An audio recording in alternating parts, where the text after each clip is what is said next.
एक लड़का होता है जिसका नाम होता है राहुल। तो वह लड़का अपने मोबाइल में ऐप पर इंडीड ऐप पर एक नोएडा में जॉब के लिए वैकेंसीज देखता है एक कंपनी में। उसमें मैनेजर के पद पर उस कंपनी में पद खाली थे।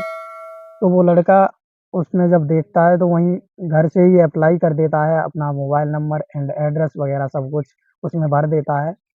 तो कुछ लगभग 10-15 दिन बाद उस लड़के के लिए कॉल आती है कि हमारी एक कंपनी है दिल्ली में, तो वहाँ दिल्ली में आप मैनेजर के पद पर आपको नियुक्त किया जाना है। इसके लिए इंटरव्यू आपने जो फॉर्म अप्लाई किया था, उसके लिए मैंने कॉल की है।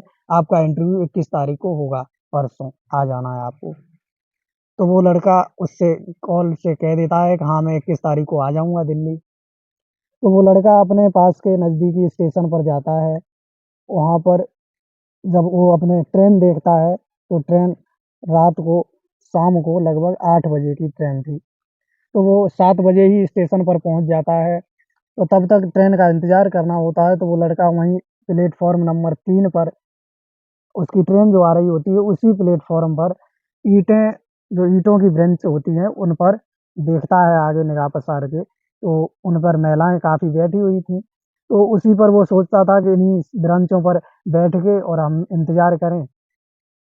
तो जब देखता है वो आगे बढ़ता है, कोई खाली उसे ब्रेंच नहीं मिलती है, तो वो देखता है आगे जैसे ही बढ़ा है तो उसे एक बेंच खाली मिल जाती है, तो वहीं उस पे बैठ जाता है वो। थोड़ी देर बाद जब उसे प्यास लगती है तो वो पास की जो टंकी होती है, उस टोंटी पर पानी पीने के लिए जाता है।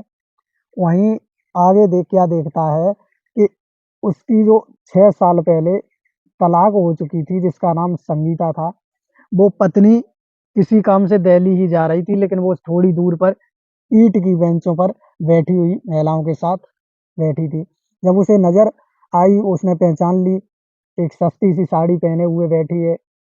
जब उसकी हालत देखकर उस राहुल से रहा नहीं गया, तो वो आगे बढ़ा और उसके पास गया। तो जब वहाँ देखा तो एक महिला से रिक्वेस्ट करता है, उसी बेंच पर बैठी हुई महिला से कि आप थोड़ा इस जो साइड वाली बेंच पर आ जाइए, मैं यहाँ बैठूँगी और इनसे कुछ बात करूँगी। तो जब वो महिला मान जाती है और उस राहुल को उसके पास बैठ जाने देती है, तो राहुल उसके पास बैठता है और संगीता से पूछता है कि संगीता, आज मैं ये तुम्हें कैसी हालत में देख रही हूँ? तो जब संगीता को वो कहता है कि आज मैं तुम्हारी ये कैसी हालत देख रहा हूँ, तो वो संगीता कहती है कि आप मेरे बारे में कुछ मत पूछो, 6 साल से हमारा तुम्हारा तलाक हो चुका है और अब हमारा तुम्हारा कोई आपसी संबंध भी नहीं रहा है। इतना कह के संगीता नीचे की तरफ निगाहें डाल लेती है और आँखों से आँसू निकल कर ज़मीन में समाने लगते हैं। दोस्तों, राहुल फिर संगीता से कहता है कि संगीता, बात रोने की नहीं है, हमें बताओ क्या दिक्कत है तुम्हें? कहाँ जा रही हो तुम और यहाँ क्यों बैठी हो? तो संगीता थोड़ी देर बाद अपने आप को सँभाल लेती है, चुप हो जाती है और राहुल से कहती है कि हमारी माँ बीमार हैं, दिल्ली एक अस्पताल में एडमिट हैं, मैं उन्हें देखने जा रही हूँ और हमारे वहाँ भैया मेरी माँ को एडमिट करे हैं अस्पताल में। तो जब राहुल ये बात सुनता है, तो राहुल भी कहता है कि संगीता, आपकी माँ वहाँ बीमार एडमिट हैं और मैं भी दिल्ली में ही जा रहा हूँ, एक कंपनी में इंटरव्यू है मेरा, तो वो इंटरव्यू देने के लिए जा रहा हूँ। तो चलो साथ में यात्रा हो जाएगी दिल्ली तक, आज चलते हैं, कुछ बातें करेंगे साथ में। तो संगीता मान जाती है और बैठी रहती है, उसके साथ थोड़ा और वार्तालाप होता है राहुल से। थोड़ी देर बाद 8 बज जाते हैं और उनकी ट्रेन आ जाती है। दोनों लोग उस ट्रेन में बैठ जाते हैं। आगे जो राहुल होता है ट्रेन में पहुँच कर के एक सीट पर बैठ जाता है, 2 लोगों की जगह घेर लेता है क्योंकि उसमें बहुत काफ़ी ज़्यादा भीड़ थी। तो थोड़ी देर बाद संगीता भी आ जाती है राहुल की तरफ, तो राहुल सीट पर पास में बैठा लेता है और बैठ जाने के बाद दोनों लोग आपस में बातें करते हैं। संगीता भी पूछती है राहुल के बारे में कि क्या आपने अभी तक शादी नहीं की? तो राहुल ना में सर हिला देता है और फिर राहुल भी पूछता है संगीता से कि आपने भी कोई शादी नहीं की अभी तक? तो संगीता भी मना कर देती है, कहती है कि शादी करने लायक अभी इतना कोई हमारे जो मम्मी-पापा हैं उनके पास वजूद नहीं है, फिर माताजी बीमार हैं, दिल्ली हॉस्पिटल में एडमिट हैं, उन्हें ही देखने जा रही हूँ। तो राहुल बैठे रहता है, बातें करता रहता है आपस में संगीता से। उस ट्रेन में थोड़ी देर बाद एक देखता है कि चना बेचने वाला आ जाता है। तो उससे वो 20-20 रुपए के चना लेता है राहुल और एक संगीता को देता है, एक खुद लेता है। तो संगीता मना करना कर देती है, कहती है कि नहीं, मेरा ये ईमान नहीं कहता है कि मैं आपके चना खाऊँ। तो राहुल कहता है कि चलो कोई बात नहीं, खा लो, ऐसा होता है, कोई दिक्कत नहीं, खा लो तुम। तो संगीता मान जाती है और उसके चने खाने लगती है। जब दोनों लोग चने खा लेते हैं, संगीता एक बोतल भी रखी थी साथ में, तो उस बोतल में से राहुल और संगीता दोनों लोग बाद में पानी पी लेते हैं और ट्रेन का सफ़र जारी रखते हैं। तो संगीता पूछती है कि तुम कल कितने बजे वापस आओगे? हमें कैसे बताओगे कि हम यहाँ ट्रेन पर वहाँ स्टेशन पर आ चुकी हूँ? तो राहुल और एक संगीता दोनों एक दूसरे का नंबर ले लेते हैं और कहते हैं कि मैं इस मोबाइल नंबर से बात कर लेंगे और तुम्हें बता देंगे कि मैं यहाँ कितने बजे और कब आऊँगा। उसके बाद राहुल दिल्ली तब तक ट्रेन पहुँच जाती है, तो राहुल अपने गंतव्य स्थान यानी जो उसकी कंपनी होती है, उस कंपनी में इंटरव्यू के लिए चला जाता है और वहाँ से संगीता अपने उस माँ के पास जो हॉस्पिटल में एडमिट होती हैं, उनके पास वो संगीता चली जाती है। तो जब दोनों लोग वहाँ से चले जाते हैं, राहुल कंपनी में जाता है, कंपनी में इंटरव्यू होता है, उसका टेस्ट भी होता है। जो कुछ होता है अगले दिन जब दो होता है, उसके बाद जब वो टेस्ट उसमें जमा कर देता है कंपनी में, तो कंपनी वाले कह देते हैं कि आप जाओ, शाम तक आपका रिजल्ट आ जाएगा कि आपको यहाँ नियुक्त किया जाना है या नहीं किया जाना है।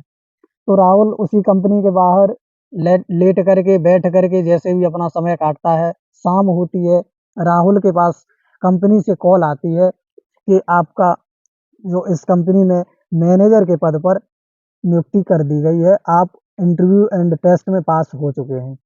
तो जब राहुल पास हो जाता है, उसके बाद राहुल की खुशी का ठिकाना नहीं रहता। वह तुरंत संगीता से कॉल लगाता है और संगीता से कहता है कि संगीता, मैं यहाँ पर मैनेजर के पद पर नियुक्त हो चुका हूँ और हमारी लगभग 80,000 रुपए सैलरी मिलेगी। तो संगीता भी बहुत खुश होती है। संगीता कहती है चलो अच्छी बात है, कल मिलते हैं स्टेशन पर। तो जैसे ही नेक्स्ट मॉर्निंग होती है, तो संगीता और राहुल दोनों आपस में कॉल करके उसी स्टेशन पर आ जाते हैं। तो संगीता उसके पास आकर के राहुल से कहती है कि अब आप ही हमें अपना लो, मेरा ये पैर अपने मायके की तरफ जाने के लिए अब बढ़ नहीं रहे हैं, मैं ससुराल ही आपके साथ चलना चाहती हूँ। तो इतना सुनकर के राहुल भी बहुत अंदर से खुश होता है और संगीता से कहता है कि संगीता, आपके लिए दरबार मेरे यहाँ पहले भी खुले थे और आज भी खुले हैं। मैंने तो तुम्हें बहुत समझाया था, लेकिन तुमने अपने घर वालों यानी मायके वालों की कहने पर हमसे तलाक ले लिया था। चलो खैर कोई बात नहीं, अब हम और तुम दोनों लोग आपस में समझौता कर लेते हैं और आप मेरे साथ मेरे घर चलिए। तो राहुल संगीता को अपने साथ ट्रेन में बैठा लेता है और अपने घर लेकर के आता है। तो संगीता जब अपने ससुराल में आती है, तो जो राहुल के माँ-बाप देखते हैं संगीता को, तो बड़ा खुश होते हैं कि हमारी 6 साल पहले जो जिस पत्नी की मेरे बेटे की पत्नी की तलाक हो चुकी थी, वो आज 6 साल बाद फिर मेरे घर में बहू बन के आई है। तो उनकी खुशी का ठिकाना नहीं रहा। घर में जश्न फिर एक बार फिर से मनाया गया और वहीं से राहुल और संगीता दोनों लोग एक नई ज़िंदगी की शुरुआत करते हैं। तो दोस्तों, मेरी वीडियो अगर अच्छी लगी हो तो लाइक करें, चैनल को सब्सक्राइब करें। मेरा ये इस वीडियो का बनाने का मकसद किसी को भड़काना या किसी को ठेस पहुँचाना नहीं है दोस्तों। मेरा मकसद सिर्फ़ यही है कि थोड़े बहुत जो परिवारों में विवाद चलते रहते हैं, उन विवादों को लेकर के इतना तलाक तक नहीं पहुँचना चाहिए। आपस में बैठ कर के समझौता कर लेना चाहिए। नमस्कार, जय हिंद।